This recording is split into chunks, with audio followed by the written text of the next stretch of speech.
नमस्ते dear students. बहुत बहुत स्वागत है आपका पीटी एजुकेशन चैनल पे। मैं हूं गौरव चोपड़ा और आज हम बात करने वाले ग्लोबल डॉलर के बारे में। तो ग्लोबल डॉलर से मेरा क्या मतलब है? US dollar, right? क्योंकि यूएस डॉलर आज की तारीख में यूनिवर्सल करेंसी है। US dollar global reserve currency है। तो हम आज बेसिकली समझेंगे कि रिजर्व करेंसी क्या होता है। हम समझने की कोशिश करेंगे कि डॉलर से क्या क्या नफे नुकसान निकल के आते हैं एंड क्या डॉलर को कोई रिप्लेस कर सकता है, क्या इसके फ्यूचर प्रोस्पेक्ट्स निकल के आते हैं। तो हम लोग ये सारा कुछ ये सेशन में चर्चा करने वाले हैं। तो बने रहिए मेरे साथ इस वीडियो के एंड तक। तो चलिए आगे बढ़ते हैं।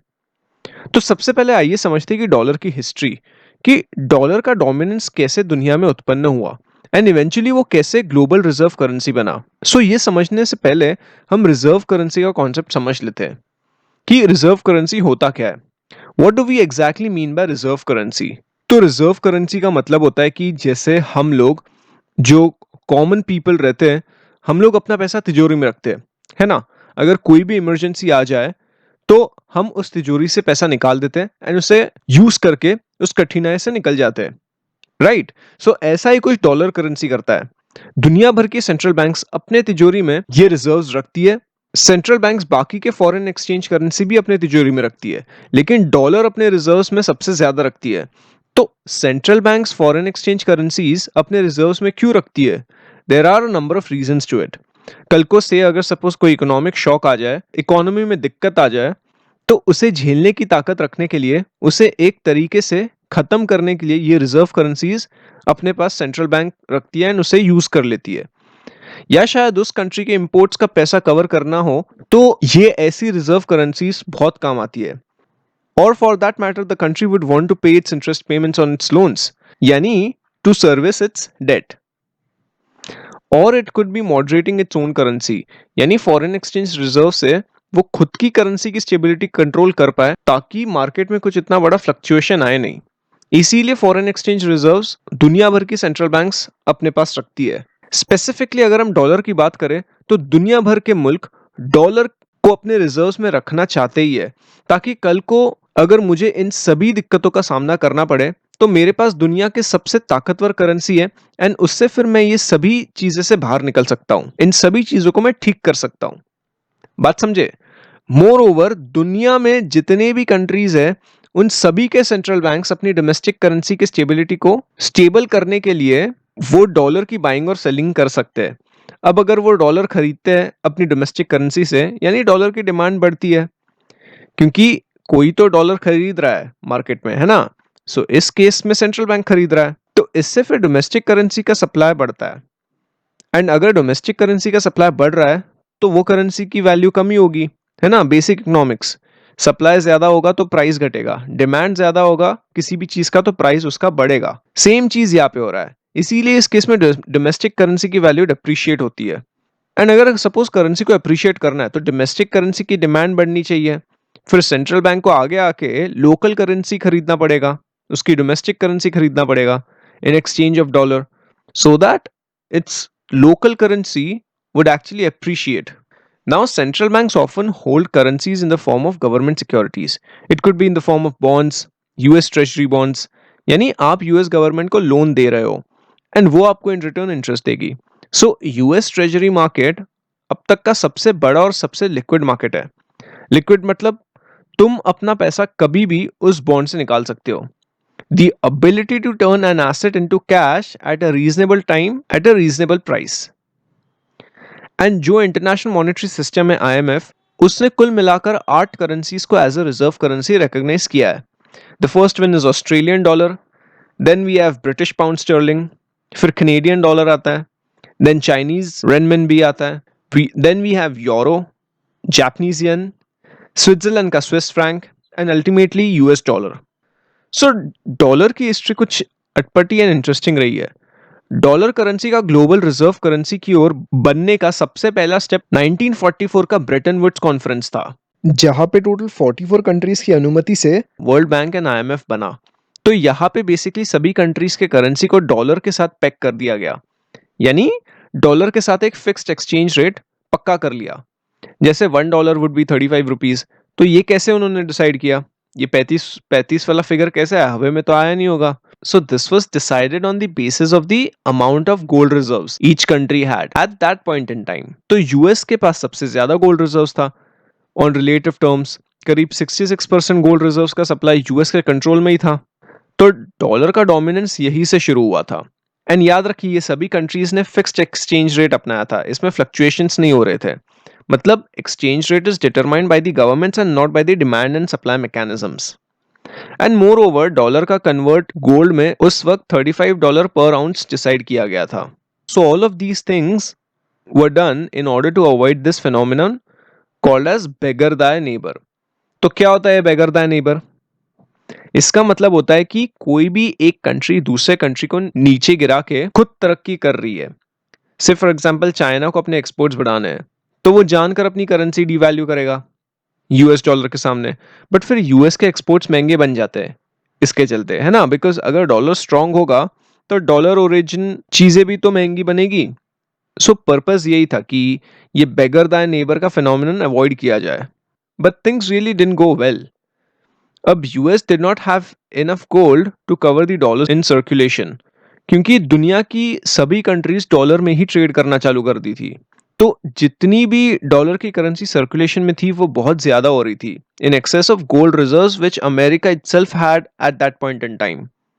तो यूएस गवर्नमेंट ने गोल्ड में डॉलर की कन्वर्टिबिलिटी को सस्पेंड कर दिया, ये डर के मारे कि कल को अगर उसे पैसा चुकाना पड़ जाए तो वो तो सारा गोल्ड रिजर्व्स खो देगी, सारा उसका गोल्ड रिजर्व्स खत्म हो जाएगा, उसे ये सभी बेचना पड़ेगा। बात समझ रहे हो? सो bye 1973 most of the currencies had flexible exchange rate with a certain range of pegging value for their currency with dollar. तो मोटा मोटा what are the factors that actually contributed to the dominance of the US dollar? The size of US economy, यानी उस time भी बहुत बड़ी economy थी US, and ऊपर से डॉलर की पॉपुलैरिटी उस वक्त बहुत बढ़ गई थी। मतलब भले कितने ही बड़े ट्रांजैक्शंस हो, यूएस का फाइनेंशियल मार्केट, यूएस का फाइनेंशियल सिस्टम उस वक्त बेयर कर सकता था, वो इतना स्ट्रांग था, एंड इनफैक्ट अभी भी स्ट्रांग ही है। देन इसके चलते एक नेटवर्क इफेक्ट उत्पन्न हुआ। Since dollar had a wide network across globe, बहुत सी कंट्रीज इस करेंसी से जुड़ती गई, तो इससे फिर डॉलर का अपने आप ही ताकतवर बनना पॉसिबल हो गया। So essentially dollar currency enjoy certain benefits. First, it makes it cheap for US to borrow money. तो 2018 में यूएस गवर्नमेंट ने टोटल $4.1 ट्रिलियन खर्चे, जिसमें कि it earn only $3.3 trillion in taxes. तो ये डिफरेंस जो होता है 4.1 और 3.3 का, इसको डेफिसिट कहते हैं। अब ये पैसा कहाँ से आएगा? तो ये डेफिसिट को पूरा करने के लिए गवर्नमेंट बोरो करती है, एंड क्योंकि यूएस डॉलर की डिमांड पूरे विश्व में बहुत ज्यादा है, उसे पैसा सस्ते ब्याज दर पे मिल जाता है, तो यूएस अपने बॉन्ड सस्ते में इशू कर जाते हैं, एंड इवेंचुअली फिर यूएस गवर्नमेंट को इनकी पेमेंट्स करनी पड़ती है। दूसरा बेनिफिट निकल के आता है कि dollars reach to sanctions are very huge. अब क्योंकि डॉलर एक यूनिवर्सल करेंसी है, बहुत ताकतवर है, पूरी दुनिया अपने इंटरनेशनल ट्रेड डॉलर में ही करती है, बिकॉज एक ट्रस्ट डॉलर के प्रति बाकी कंट्रीज को है। So it becomes easy for US to reach its power of financial sanctions to other countries. Sanctions मतलब cutting off the ability to transact in dollars. कल को इंडिया भी सैंक्शन कर सकती है कि रुपया में ट्रांजैक्ट मत करो, बट फिर कौन सी कंट्री रुपए में ट्रांजैक्ट करती है? सभी तो डॉलर में ही तो करती है। So that's why US has an edge over this. तो US सीधे सीधे उन कंट्रीज को डॉलर में ट्रांजैक्ट करने से ब्लैकलिस्ट कर सकता है। इमेजिन उस ब्लैकलिस्टेड कंट्री के लिए कितना मुश्किल हो जाता होगा, specially if that country is a net importer. तो यूएस ने भी कुछ ऐसा ही किया ईरान के साथ। ईरान पे 2018 में यूएस ने सैंक्शन लगा दिया, ट्रम्प की सरकार ने, एंड वो अपनी बातों से मुकर गई, क्योंकि 2016 में इन्होंने सैंक्शन हटाने का निर्णय लिया था। अगर हम समझे कि डॉलर की ताकत की लागत कितनी पड़ती है, यानी the cost to this power, then ये सब निकल के आते हैं। इंपोर्ट सस्ते हो जाते हैं, मतलब एक्सपोर्ट्स महंगे हो जाते हैं। यानी अगर एक्सपोर्ट्स महंगे हो तो कोई भी कंट्री यूएस के एक्सपोर्टर्स से चीजें क्यों खरीदेगी, इतना महंगा क्यों खरीदे? So US exports becomes less competitive, तो इससे फिर डोमेस्टिक इंडस्ट्रीज को नुकसान पहुंचता है। दूसरा है कि डॉलर की रीच इतनी ज्यादा है कि कुछ भी इधर से उधर हुआ in terms of financial instability और for that matter any sort of economic crisis, तो सभी इस आर्थिक संकट में भुगतेंगे। करेंसी मैनिपुलेशन भी होने की संभावना बहुत ज्यादा है, यानी कोई भी कंट्री अपनी डोमेस्टिक कंट्री को डीवैल्यू कर दे by purchasing more dollars and then eventually उसका फिर ट्रेड सरप्लस अच्छे लेवल पे मेंटेन हो जाए एंड उसके एक्सपोर्ट्स भी बहुत ज्यादा कॉम्पिटिटिव बन जाए। एंड अगेन इसमें भी फिर यूएस एक्सपोर्टर्स ही सफर करते हैं बिकॉज उनके एक्सपोर्ट्स ज्यादा कॉम्पिटिटिव बन ही नहीं पाते इंटरनेशनल मार्केट में, है कि नहीं। And China is the worst offender to the currency manipulation. अब डॉलर के क्या वायबल ऑल्टरनेटिव्स निकल के आते हैं? तो सबसे कॉमन यूरो आता है, क्योंकि डॉलर के बाद तो euro is the most common foreign exchange reserve which is held by the countries across the globe, and it actually accounts for 20% of the global foreign exchange reserves.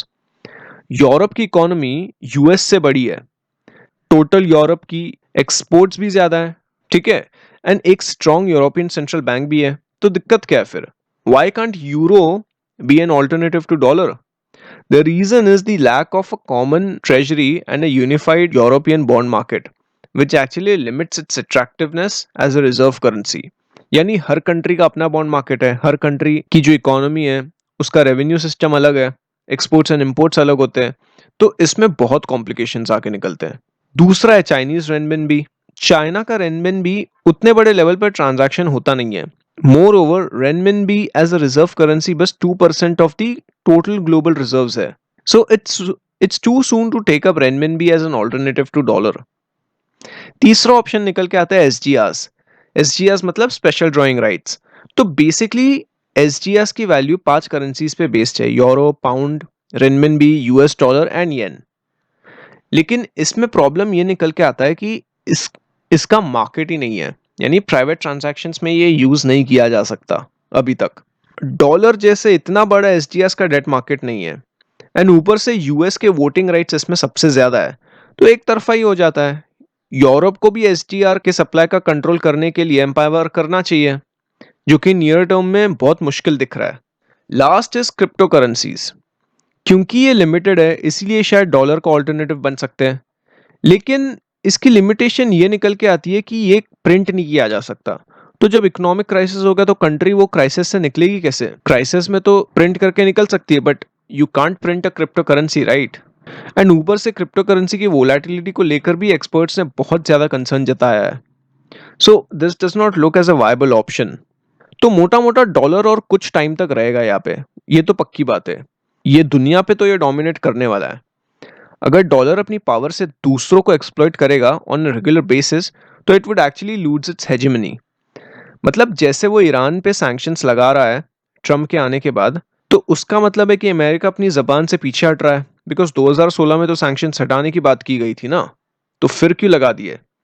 सो इसके चलते stiffy and INSTEX करके आया हुआ है, जिसमें pure barter चल रहा है। तो कोई जानता है ये स्टिफी एंड इंस्टेक्स क्या होता है? ईरान और यूरोप के बीच में ये डील हुई है। मुझे कमेंट सेक्शन में बताओ अगर किसी को पता है तो। ठीक है, सो आज के लिए बस इतना ही रखते हैं। होप आपको ये पूरा ग्लोबल डॉलर की कहानी पसंद आ गई होगी, समझ आ गई होगी।